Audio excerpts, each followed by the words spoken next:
मान्यवर बाचस्पति अध्यक्षतार आज सर्वदलीय बैठक बसला। मान्यवर मुख्यमंत्री, विरोधी दल उपनेता, विरोधी दल व्हीप तथा आमर वरिष्ठ नेता भितर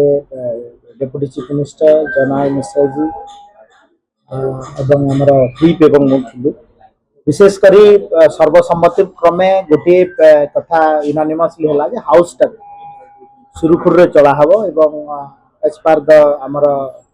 rules and conduct business of the house अनुसार चलो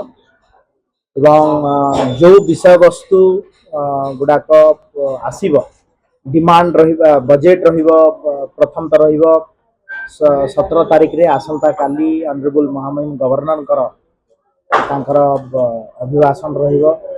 सहित 20 तारिख रे बजेट अच्छी 14 दिन डिमांड डिस्कसन रही 31 तारिख दिन आमर एप्रोप्रिएशन बिल रही तो सर्वसम्मति क्रमे समस्ते सहयोग करेंगे हाउस को सुरुखुर चल।